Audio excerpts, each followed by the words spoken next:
I've got 6 o'clock. I will call the meeting to order. Roxanne, if you'll take roll. I've got Carl Slaw on the phone for those of you at home and for Roxanne. And if we'll all please stand for the Pledge of Allegiance.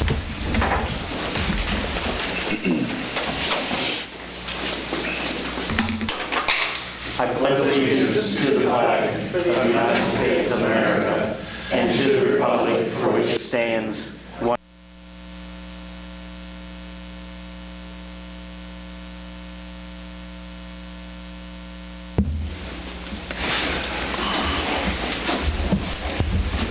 Public comments. A review of the agenda. Has council had time to review the agenda? I'll make a motion to approve the agenda. Motion's been made and seconded. All those in favor, please show a voting sign. Carl? Aye. Public comments. Donna, you said there aren't any. Is there anyone wishing to speak on public comments? Okay. Let's move on to consent agenda. Has the council had time to review the consent agenda? Are there questions? I make a motion we approve the consent agenda. Motion's been made and seconded to approve the consent agenda. All those in favor, please show a voting sign. Carl? Aye. Motion passes. Proclamation. If you all would like to come up and speak or share with the public a little bit, you can, and then we'll read the proclamation and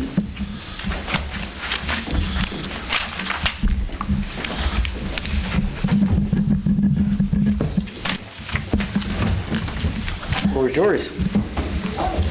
I'm Donita Garner with Hope Unlimited Child Advocacy Center, and I'm with Amy Daniels with CASA and with some of our other fellow people. We're here to ask you guys to proclaim April Child Abuse Prevention Month. We do this every year. We're so happy to be back after the year of COVID and to be able to talk to you guys a little bit about why we're here. And we're doing a lot of activities this month. We've done a lot of pinwheel gardens, which you might have seen over at the courthouse, and we've done a lot of, we were doing a coloring contest at the schools that we just judged today, where K through third graders can actually color a pinwheel, and we have celebrity judges, and we give 3 prizes out for each school, and we do a little message of safety that talks about if you are not safe or you know somebody that's not safe, to tell a trusted adult. So we're really pleased to be able to do these activities this year after not being able to do them last year. We're going through all of our counties. We've done this kind of this road show in Allen, Anderson, Neosho, Woodson, and Wilson counties. So you're at the tail end of our stop, and so we get a little loopy at the end. So, but we are so happy you guys are here with us today. Would you like to talk about stats? Oh, I get the hard part. If you'll come over to the mic for me, please, just so that it records at home. We probably better talk a little bit about statistics and how we are actually doing with child abuse in Allen County. Actually, all of our counties in the 31st Judicial District had a serious downward turn during the whole COVID epidemic. In 2019, there were 214 children brought out of home for abuse or neglect in the 31st Judicial District. And during the whole COVID epidemic, there were only 130 children removed from home. We won't know what that really means until another year has passed without the COVID pandemic being in place the whole time, now that it's opened up at least some, and a lot of the agencies are able to send people out to investigate abuse or neglect. We chalk it up to either child abuse was not happening because people were home with their children and everything was going fine, or that those children just didn't get seen and discovered because school was out, they weren't attending medical clinics, law enforcement was being active, but they too didn't have eyes on the children. So it'll be a while before we know, but we like to think.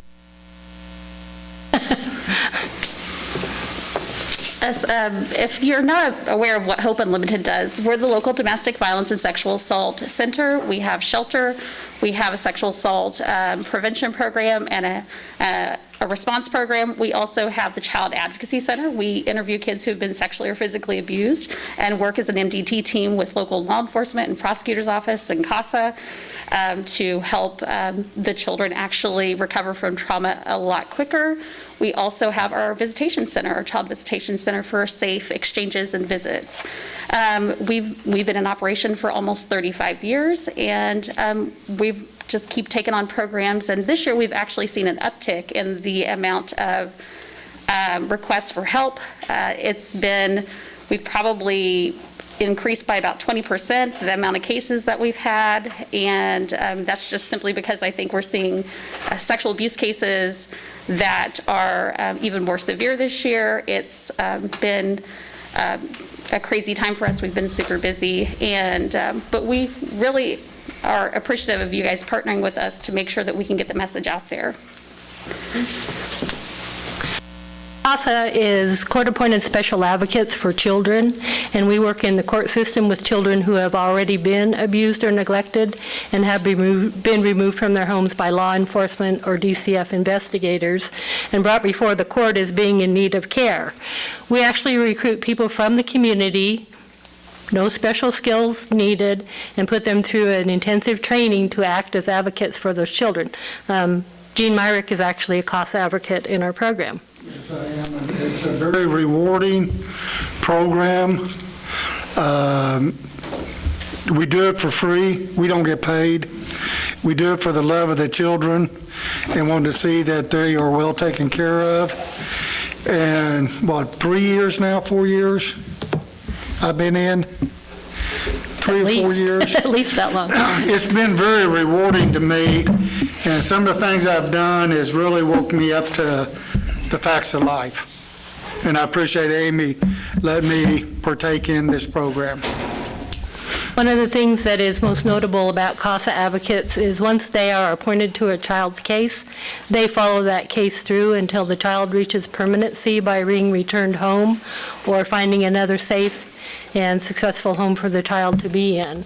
Often cases can last years long, sadly, and a lot of times the CASA is the only familiar figure to the child that's been there the entire time.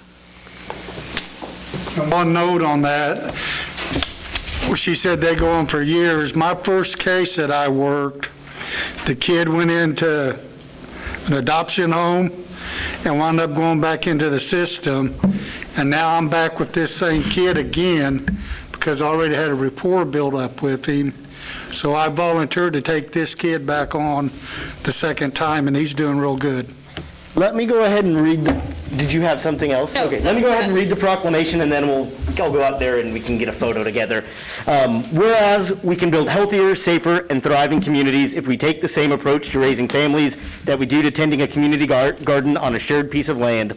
And whereas children are locally grown and have a right to be safe and to be provided an opportunity to thrive, learn, and grow. And whereas hope and commitment are powerful fertilizers that strengthen and support Kansas families, thus preventing the far-reaching effects of maltreatment, providing the opportunity for children to develop healthy, trusting family bonds. And whereas we must come together as partners to nurture, heal, and grow together, because prevention happens in partnerships.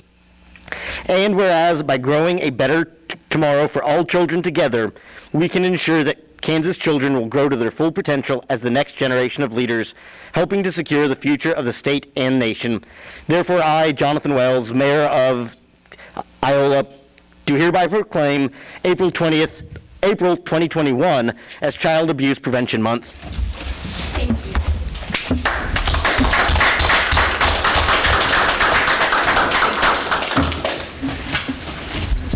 And if we could get a photo, that would be wonderful. Oh, yeah, I can do that real quick. Yep, let's get the camera going, and I'll I got you.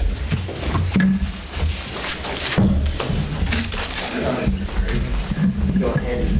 Just sign after the photo. Get on the here. How do you want to do the photo? You guys want to step around this side of the podium? Yeah? Yeah. This side? Come on, Jennifer, you're small. You got to get up front. Always in the front.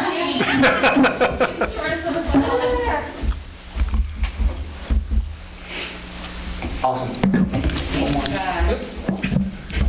See you smiling. Let me sign in real quick, and we'll get on. You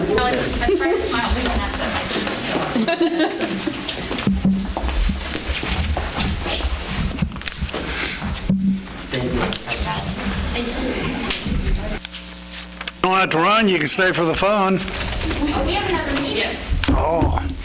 The road trip. You can join us at Humboldt. I get run off here and that's why I want to go to Humboldt. Have another meeting. Thank you, ladies. Thank you, everybody. Keep up the good work, ladies. Thank you. Item A, new business, 17 East Portland special use permit. Good evening. The Planning Commission met on March 17th to hear an application by Shane Lamb representing FMS North America for a special use permit for 17 East Portland, the old cement plant out by Iola. Their plan is to assemble and sell specialty equipment, and do tire retreading and handle used tire processing. According to our code, since it's an industrial zone, if it's solid waste processing, they have to have a special use permit. When it comes to tires, that is all regulated by the state. I wrote down just a few of the state regulations. KAR 28, 29, 28 regulates how many tires they can have on site. 28, 29, 29B regulates pest control for mosquitoes. And then KSA 65-34, 24G is a requirement for them to put money into an escrow account. If they ever just walked away, the state would have money to come in and do the cleanup. There was a lot of discussion at the Planning Commission. And in the end, the Planning Commission voted and passed it with them. So I'm here for the council tonight asking for you to approve the special use permit. Does the council have questions, and do we have speakers on this as well if they need to answer questions? Okay. Council, what questions do you have? Is everything in compliance? We got the escrow account and everything going? It's on. I have a question, Mayor. Carl? I recall when we discussed this item a month or two ago, whenever it was, about the number of tires they were storing out there. And I understand from talking with someone at the state level that there's some outstanding actions against this company for exceeding the limits of how many tires they can store. Now, this may be outside of the city's prerogative. Greg could probably answer that question, whether it's a city or a state responsibility to follow up on that, but maybe Greg could answer that question, if we have any responsibility to make sure the company is currently following state guidelines concerning how many tires they can store on that property. My understanding is for used tires, they can store up to 1,500 tires. For used tires that are going to be retreaded, and why the difference in quantity is, I don't know, is $14.99. Just something the number that the state chose. All that would be regulated by the state. That's not something that I would regulate unless there is a nuisance call on the property. All the tire regulations are controlled by the state. Anybody that maintains used tires outside, again, my biggest concern is on the mosquito spraying, which is maintained or regulated by the state. Even local tire shops have to spray a chemical in their tires when they're storing them outside to combat mosquitoes. We send letters out every year this time of year to anybody that has a residence that has tires sitting outside that aren't on rims. Who is going to, are you going to enforce that rule, or who's going to enforce the state regulations? I enforce it on residents. On this is it's controlled by the state. So the city has no control over that. Well, if there is a problem, all I gotta do is pick up the phone and call the state, so. I assume that, Mr. Lamb, you're going to spray the tires like the state says? Yes, it's salt water, essentially. Okay. I say welcoming a business to Iola is great. Can I get a motion here then? I'd make a motion to approve the special use permit for property at 17 East Portland to allow solid waste collection and processing. Second. There's a motion and a second. All those in favor, please show a voting sign. Opposed? Carl? Aye. Motion passes.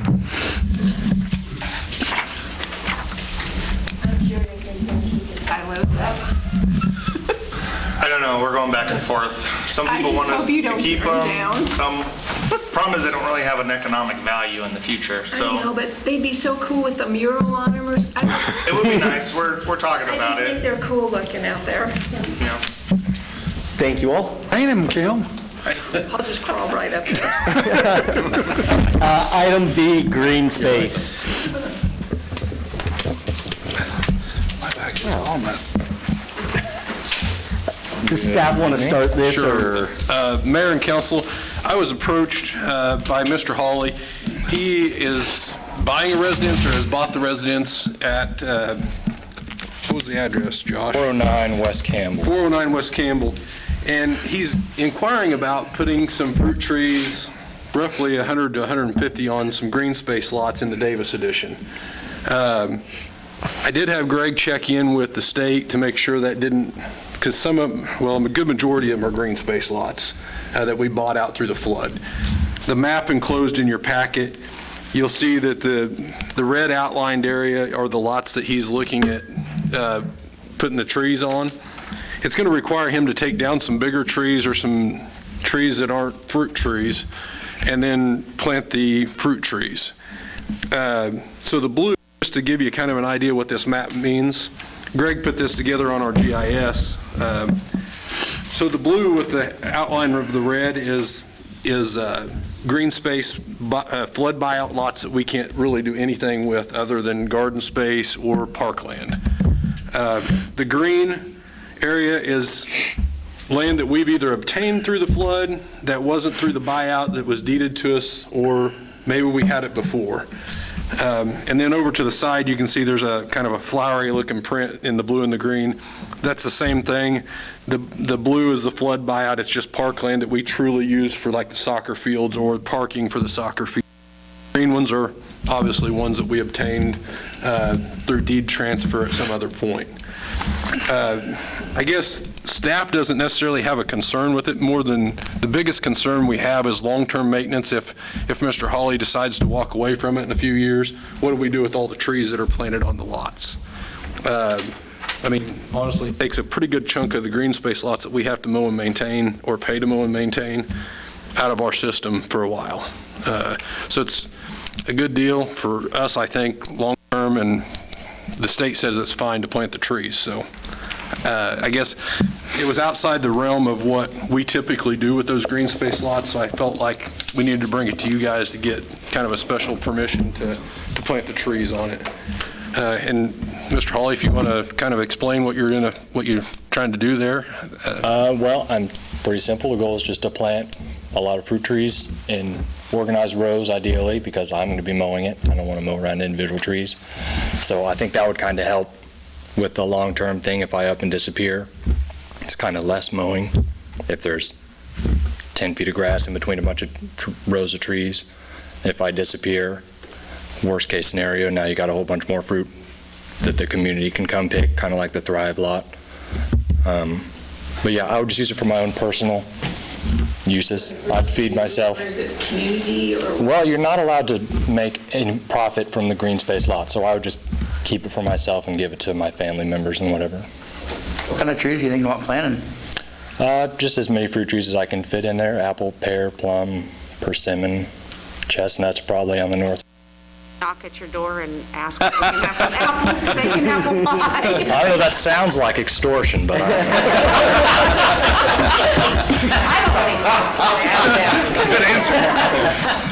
Good answer.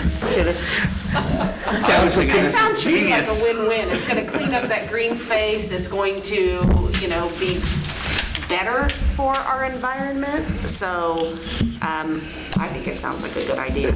Does this need to be an agreement of some sort so that the city's not responsible for it while he's got it? Well, we actually have already done the garden spot agreement. So, I think just your approval of allowing the trees to be planted rather than a garden spot, we've got the Greg's already done the agreement with him. He's already signed the lease agreement, so as of right now, he's.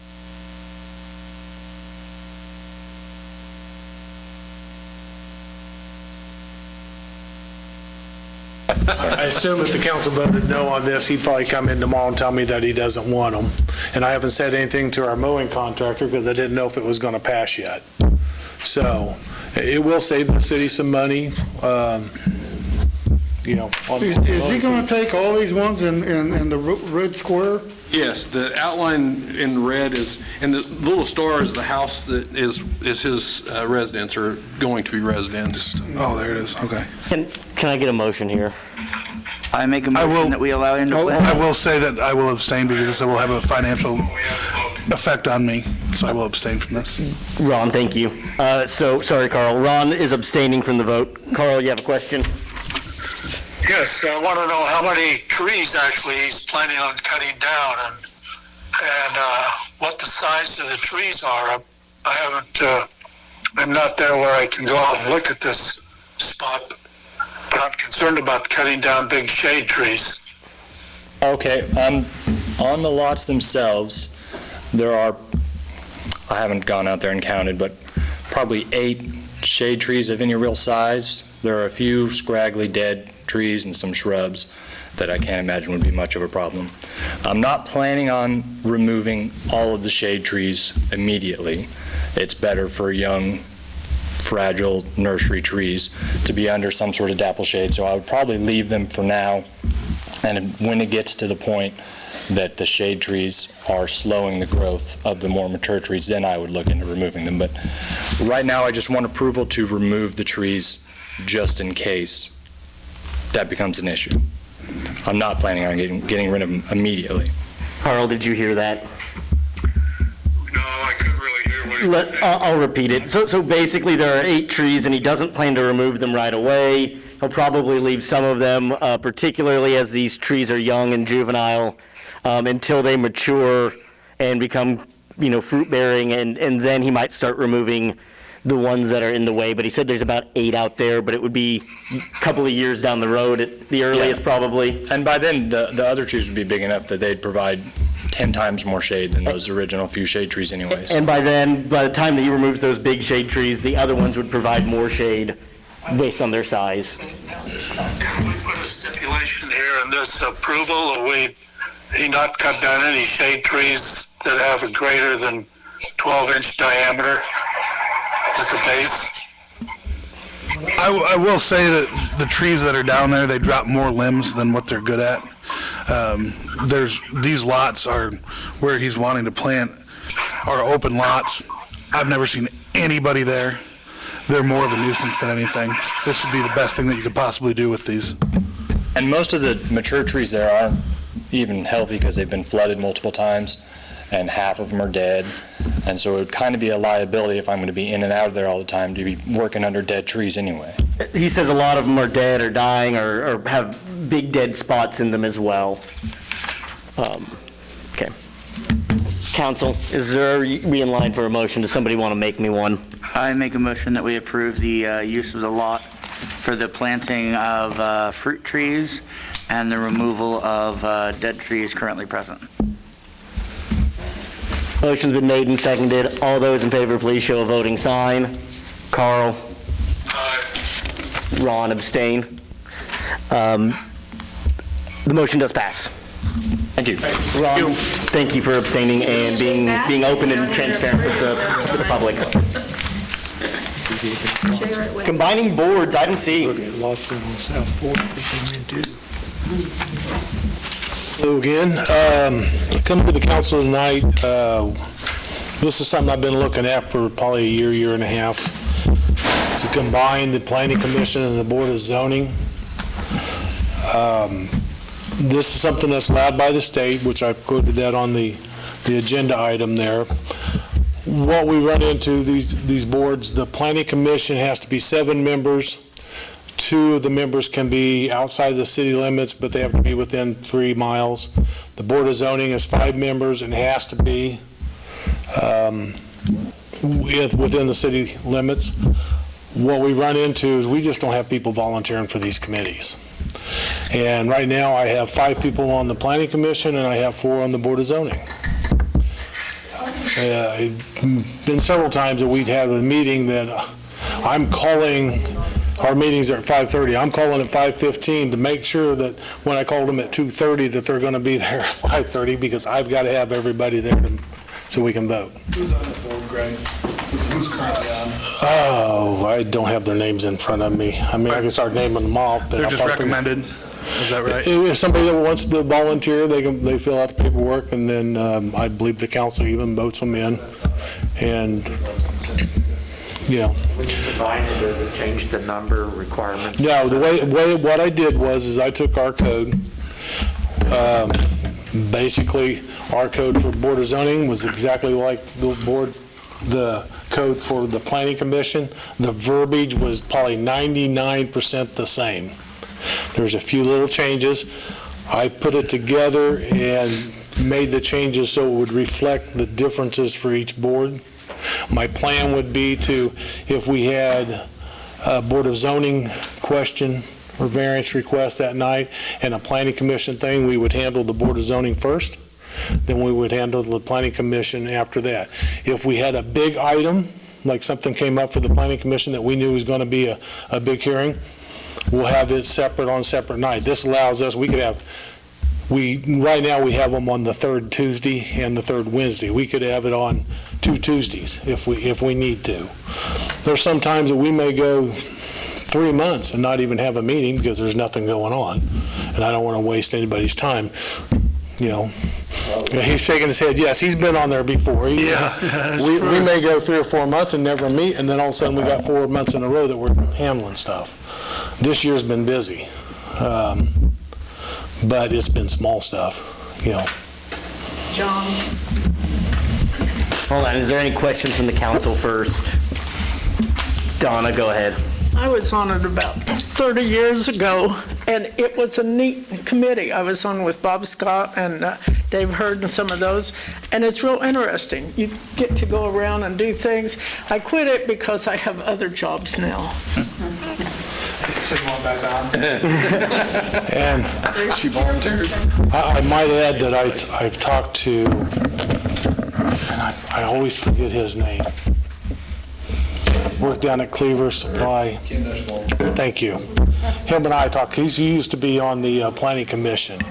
And honestly, all the things that the Planning Commission would decide on, as far as the code goes, the Planning Commissions before me have all decided these things. We sat for an hour one time just talking about stuff, and that's why there's really nothing new for the Planning Commission to do right now, because a lot of those decisions have already been looked at in the past, and there's no sense, kicking a dead horse, so. Can I get a motion here? Make a motion to approve ordinance number 3497, combining the Planning Commission and the Board of Zoning Appeals, and authorize the necessary signatures. Second. There's a motion to approve ordinance number 3497. All those in favor? Carl? Motion passes. D, accessory structure. All right. I left a printout of the GIS map at everybody's location just so that this one sometimes, I need a picture just to follow myself. This ordinance change is requesting to change our accessory structure code. The way it currently reads, it has read for a long time, that per lot, you're allowed 2 accessory structures up to 900 square feet. The problem we run into is the interpretation of that. Myself and former code officers read, if you'll look at that map, you'll see different lots, and you'll see a black line around those lots. That's an address. If you see a dotted line through that, that means that's where the property lines originally were. So you could have 2 lots that have been deeded together, so they're going to have a black line all around the outside and a blue dotted line between them. That tells me right away that those 2 lots have been deeded as one address. Sometimes you'll see it's a little sliver because they'll take one lot and split it into the other 2 lots or take a parcel of it. So myself and former code officers have interpreted this as, for instance, say Matt owns 4 lots. They're all separate lots. According to our code, he can have 2 structures up to 900 square feet on each lot. If 2 of his lots have been deeded together under one, so now they have a blue line between them, our interpretation has always been he's only allowed 2 structures up to 900 square feet on those 2 lots that have been deeded together. Okay?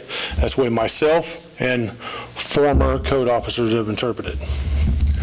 Some personnel at the city feel that whether it's deeded together or not, those 4 lots are owned by Matt. That's his property. He's allowed 2 structures up to 900 square feet for his property. I've been told by the city attorney. Those people that interprets it that way, that's how I enforce it. Our city attorney, however. That's how I enforce it in El Dorado. I see where they're coming from. Okay. To me, it's one building site. And I'm not saying any one of these examples are wrong. I'm just giving you all the examples. The city attorney has told me that whatever the original lot was, whether it's been deeded with another lot or not, that is a lot. So each one of those lots, whether it's got a blue line on it or not, is allowed 2 structures up to 900 square feet. Basically, the platted lot is what he's saying. Yes. So that's the 3 different interpretations. Something I want to point out on that, the problem with this is not so much the sizes that I put on there, is even if you look at the lots, forget the blue line.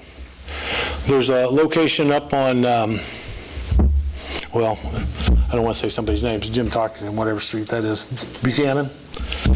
There's a lot up there that is literally, I think it's 175 by 200 feet.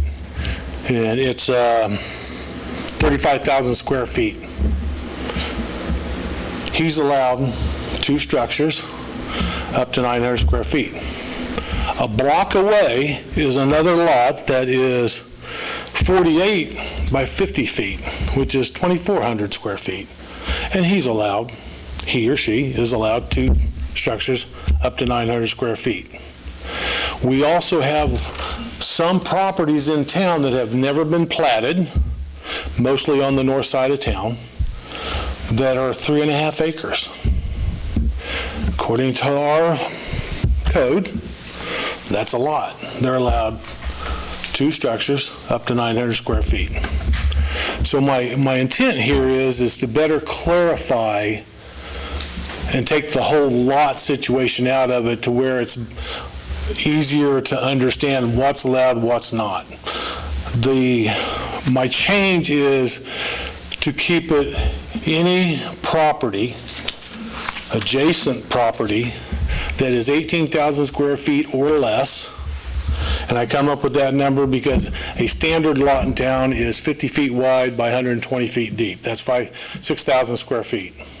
So 3 lots is 18,000 square feet.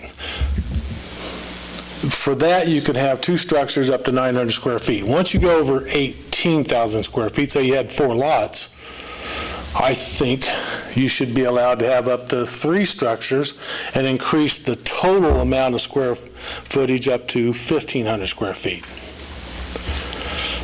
So on a regular block, there's probably 8 lots. 1, 2, 3. 8 to 6. So if somebody owned half a block, they could put up a 30 by 50 garage. Now, if they only own 3 lots or less, they would only be allowed up to 900 square feet. Now, they still have the option to appeal it to the Board of Zoning. It's not doing away with that. If somebody that has 3 lots still wants to put up a 30 by 50, by all means, they still have the right to fill out the application, pay the fee, and go before the Board of Zoning to try to get the approval for a bigger garage. This just allows you to approve the other ones through our regular code that says yes, I can sign off on that and you don't have to pay the $100 and wait however long. Yes. Do we need to expand this more by putting the graduated numbers in there like you suggested to avoid, because I know an individual that's already asked for a hearing, and that individual has several acres, and it could realistically happen on some other lots. So what if this was expanded to read what you said where it's graduated up? I currently have one that's going to be coming towards the Board of Zoning this month. This family owns 3.5 acres. They already have a garage that is 1,500 and some square feet. So even under this, they're at the limit. They wanted to add on 800 square feet, so that puts them up to 2352, I think, is what it was. I don't know that we need to graduate any more than that because it's a very rare case where somebody wants bigger than a 30 by 50. It does happen, but you know, I think that if you want bigger than a 1,500 square foot garage, you probably ought to go to the Board of Zoning. Okay? I currently have one right now. A lady came in last week. She already bought the shed. She has a garage on her property. She has 2 lots. She has a garage on her property, and the garage is, I think, about like 1,200 square feet. And I had to tell her that you're going to have to appeal it to the Board of Zoning. I can't okay your shed, and she's already paid for the shed. But she's going to have to appeal it to the Board of Zoning. Is all those buildings aesthetically pleasing? I mean, to have, Well, we had talked I don't about, want to look at them, it might. we had talked about it previously, about the idea of some of these smaller lots, setting up like micro houses and things like that. What segue does this give for somebody to put on one of the sheds in the backyard and hook up utilities and things like that to it and use it as a standalone? As long as they meet the minimum house size, you can build a small house. I hate it when people use the term tiny house because everybody, when you say tiny house, thinks of the TV show. Yeah. A tiny house is nothing more than an RV. It's a house you build on a flatbed trailer. Okay. Those are not allowed in the city limits. You can take them to an RV park and live on them. Okay. Now, you can build a very small house if you'd like. I tell everybody that a minimum size is 600 square feet. You know, that's a small house. A 30 by 30 garage is 900 square feet, so you're talking 2/3 of that. Yeah. You know, as long as you get a bathroom, a kitchen, and a bathroom, kitchen, and a bedroom in there, you know, you're pretty much set. So it doesn't have to be a big house. It can be a small house. But, you know, I could see somebody getting a small lot, building a small house, and building a small garage. Council, can I get a motion here? Make a motion to approve ordinance 3496, allowing the maximum total size and number of structures to increase to 1,500 square foot and 3 structures on and authorize the necessary signatures. Motion's made and seconded to approve ordinance 3496. All those in favor, please show a voting sign. Carl? Was that 3496 or 97? 96. 97 was the board's. So, yeah, that was 96. Sorry, 3496. Motion passes. Thank you. Did you second or was it Steve? Electric generation. Mayor Wells, council, in your packet, you'll find a contract with High Plains Power to purchase another 2 megawatt 2 megawatt Caterpillar generating unit for out of Bassett. This is the same company that we used, 2 years ago, Mike, now? And City Attorney Johnson drew up the contract for us. We allocated money last year and just didn't get around to the purchase last year. So there's $550,000 sitting in CIP in the electric fund for this project. And the project came in at, $325,000. A lot of that switchgear and stuff is already done, prep for that. And Mike can go into a little more detail if he wants to on the project. It's pretty cut and dry. Like say Corey hit on, initially we was slated for 3, and before we got all 3 of them bought, we was trying to negotiate the contract. One of them got sold, so a lot of the structure's already sitting out there. We bought and paid for it with the first round of generators, so it's why we're down to the price of $325 compared to the price of the originals when we put them in. So we probably got, I don't know, $75,000, $100,000 already invested sitting out there that, we don't have to spend. This would be similar to the contract that we had the first time. We're going to pay $195,000 basically when we order the units, and then roughly $98,000 just under when they get here, and then after they get commissioned, there's another chunk that we pay them to final it out. What does that bring our capacity up to? Let's assume we have this purchase. What does that bring our total capacity up to? Well, I want to clarify that it's a 1,600 kilowatt with the 10% prime, which basically makes us around 1,760, 1,800. It won't be exactly 2. It's a little bit smaller end, but just close enough. Rounded numbers. Yeah, it'll bring our capacity up to about 28.3. Okay. Yeah, where we're sitting right now at 26.5. Okay. Yes. If we would have had this back for the cold snap and everything, it probably would have paid for itself, wouldn't it? Yeah, it would have. Well, we're still waiting on the refund from the 2 that was running most of the time nobody's out there during the cold snap. What kind of timeline are we looking from the date we purchased to the day we'd have it online? That's a good question. We're actually trying to, with the permitting, you got to set the permits for state of Kansas and EPA. They got to be a year out. I've already started the procedures on getting the permits for it. Either you get them or we don't get the unit or not. We still had to go that route right there. We're trying to loop it all in, so most of our units get tested sometime in the spring. We're going to put the project together so we kind of incorporate the testing to the catalyst, because they'll have to be EPA tested for the catalyst to match the other units, so we ain't got to have a testing company come down and off times when we have them here for the other ones. So we're going to try not really dragging it out, but we're going to make it extend out to maybe make it a line somewhere with, I'd say maybe March of next year would be finalized.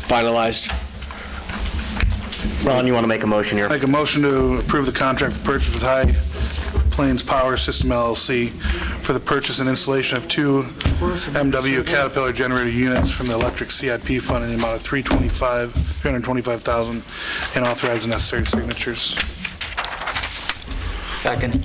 Motion's made and seconded. All those in favor, please show a voting sign. Carl? Aye. Okay. Motion passes. Thank you. Thank you, and thank you and all your crews for everything during February. That was above and beyond. Thank you very much.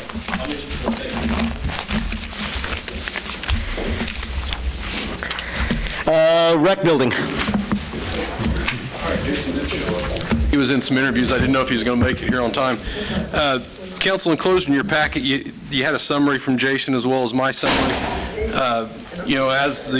With the 2018 flood, we had just a little over $302,000 in insurance claims or proceeds from that. We only spent $203,000 of that, so we've got just under $100,000 left. And that's something I kind of had been planting the seed with. We got some projects that need to take place over in that building, just general maintenance. One being the roof on the east end over the little theater and the restrooms that needs to be repaired or replaced, I guess. Yes. And some of the HVAC or heaters in the outlying offices need to be replaced. We also need to give it a facelift. I mean, the outside of the building needs to be power washed and painted. I think you'll see that the dollar-wise, what Jason's got for estimates, we can't necessarily do all of it at this point. I guess my thought would be is, let's do the 2 things that need to be done right now, and maybe even go out and send an RFP out for the painting with the thought that we do it next year, or that we do it late this year and it's a 2022 project and we budget it through the budget process for that painting project. Some of them, Right. The HVAC units, and then the roof was in town, and then the painting of the building was out of town. Well, and we will, Kim, we'll send out RFPs on this sealed bid anyhow, so everybody still will have an opportunity to bid it through the purchasing policy. We'll need to do that anyhow. Jason just went out and got those estimates to kind of give us a ballpark what we were what we thought we were going to spend down there. Do you think those estimates, when did you get those estimates? I know that's a metal roof, but I also know like all roofing supplies and all the constructions. Wouldn't do the metal roof, it's actually it's the east side of the building. Okay. Yeah, it's a membrane type roof. Yeah. Okay, but it's not, Yeah. okay. You think those estimates are still pretty on? I'd say they're pretty close. Like, I included the 5% in there just because of my learning experience from when we painted the pool. But hopefully they'd be somewhat close. From what I've been told is lumber's supposed to start coming back down to earth, but we hope. Don't hold your breath. But we're not using a lot of lumber there, so. Okay. And that was my other question. Would it be, is there a way, if we're using a lot of it, to hold off, but if we're not using a lot there? Let's see. I think it's TRP or something. I can't remember what.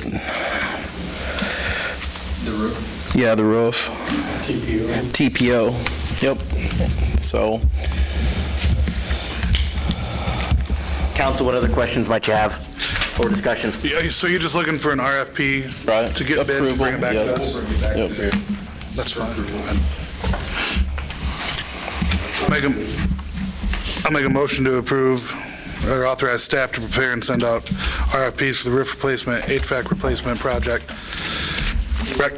building and utilize the remaining 2018 flood insurance proceeds as the funding mechanism. Motion's been made and seconded. All those in favor of sending out RFPs for the HVAC, let me double check. This is all three of them, right? Yep. HVAC, roof, and painting. Okay. I didn't include the one in the motion, but Yeah. we can certainly do that and just I change. made my motion for that, Okay. all three. This is to send out RFPs on all three of those. All those in favor, or is there a second? All those in favor, please show a voting sign. Carl? Motion passes. Carl, we're about to go into exec, so I'll go ahead and let you get a administrator report, or a counselor report if you'd like in. I have no comments for this evening. If you want to talk, you can give me a call later, or we can talk tomorrow, and I'll fill you in on the exec. Okay, thank you. Thank you. Bye. Probably only need about 10 minutes here. I make a motion, the city council recess into executive session for 10 minutes pursuant to contract negotiations, KSA 75-4319B3. The purpose of the executive session is to prepare for future or current contractual discussions and shall include the mayor, city council, city administrator, assistant city administrator. At a later time, fire chief Wagner. The regular meeting shall reconvene in the city council chambers at Sorry. At 7 o'clock. 7 o'clock.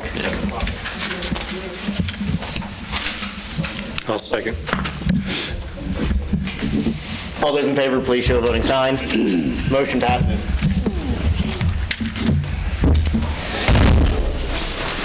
Do we want to start? We're out of here. Thanks, Greg. I appreciate We're it. now in line for council and administrator reports. I got anybody chomping at the bit to go first? I will. I did have a couple things here that I wanted to discuss.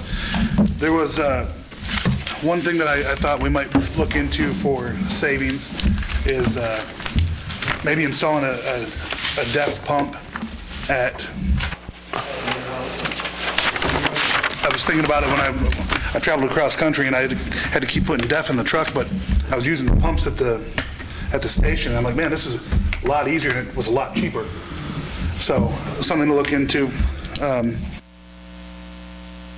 I would like to see, I don't know if anybody else feels the same way, echoes this, but I do miss seeing our administration reports on Fridays. It really kept us in the loop, and I feel like we're missing that.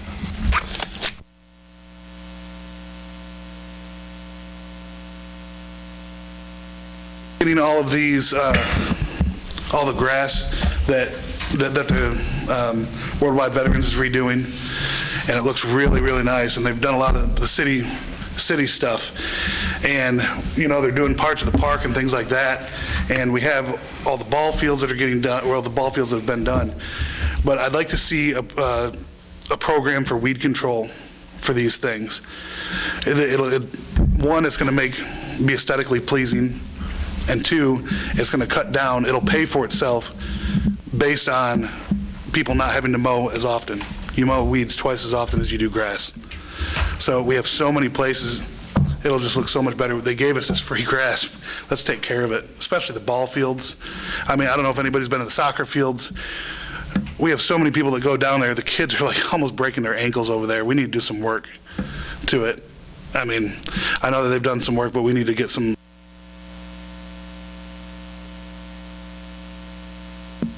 And then I had somebody bring up the chip and seal project, and I don't believe that we went with the heck. That's what I'm talking about. We did not. I thought we went with somebody else. And the reason that I bring this up is that I went back through the agendas, and it wasn't in the consent agendas of who we picked. And there was nothing mentioned on the mill and overlay projects. 125 meeting, and I don't see it in the next meeting notes.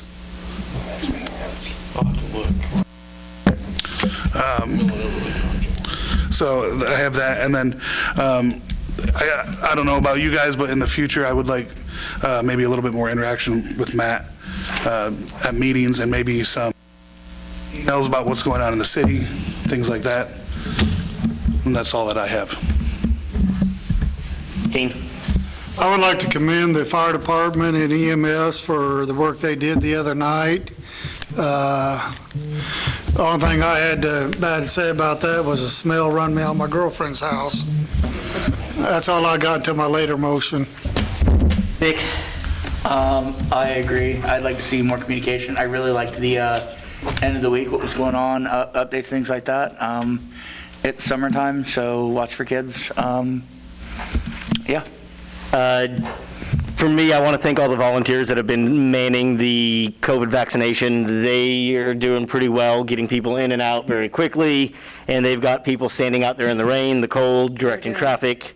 Are they done with all of them? Mm-hmm. Well, I want to thank everybody for that. I think I was in and out in under 18 minutes because I timed it, and 15 of it was sitting there. So I mean, thanks everyone for organizing those. They were really done. They were done well. I just want to congratulate Rhonda Fulton on her retirement. So she's probably not watching this or anything, and I know we didn't have any kind of party for her because she didn't want one, but congratulations, Rhonda. Still receiving complaints on semis coming down Kentucky. I got behind one day. He came in off Strickler Road and turned. It was a Stevens Transport. No reason why he should have been there. Not sure why he came off 169 down that road and then down 54 through town.